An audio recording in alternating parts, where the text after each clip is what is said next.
previous textual considerations, as powerful as they are, only counts as a single opening salvo for Shaw, without enumerating the subpoints as separate segments. The ensuing Baker's Dozen approach set forth in this succinct book makes it one of a kind in providing such a large number of multiple angles in order to answer the second, more specific question, namely, that there are a variety of indications that the NT record of events is accurate as well. This subject may be considered the chief contribution of Shaw's entire work.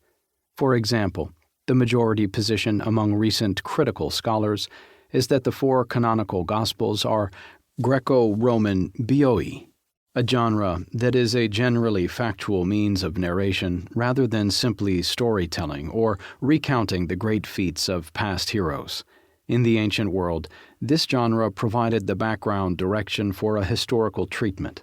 Next, Shaw compares the dates of the four gospel compositions as indicators that they were composed in the proper part of the world at times that are not only sufficiently close to the events themselves, but are far closer to Jesus' life than the accounts of the major founders of the other foremost religions of the world.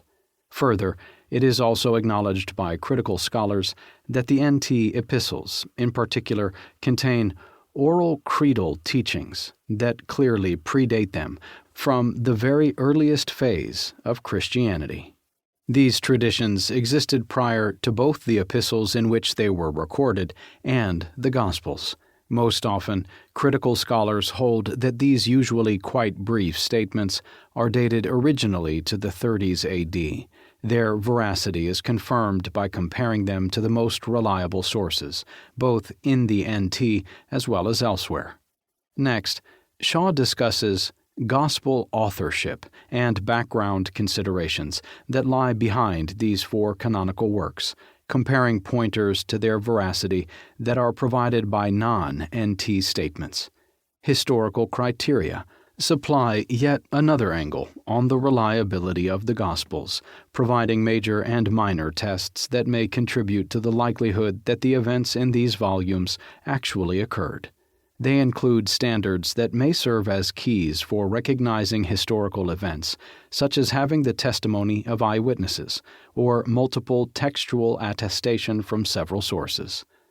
Undesigned coincidences describe the confirmation that arises largely between gospel accounts when often commonplace details in one story supply precisely the answers to questions by filling in the particulars in another report, though both were written independently.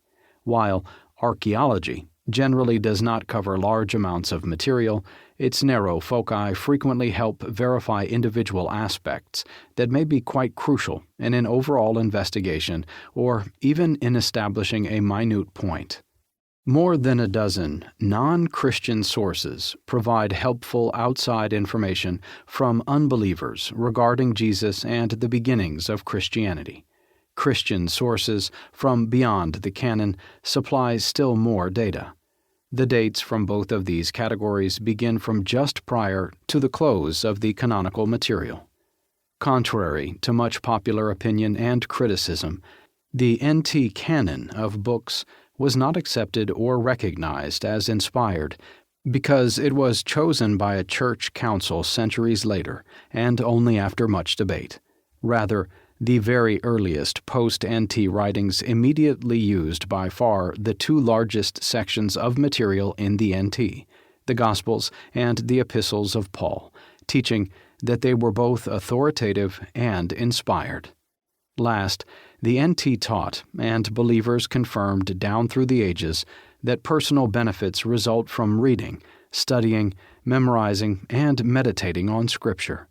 These existential effects are fully capable of stirring the soul time and again at a very deep personal level.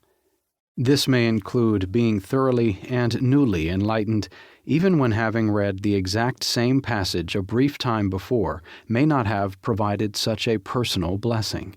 Such confirmation reaches beyond the scientific, historical, logical, and other more rational levels by providing a final, deep stirring of the soul.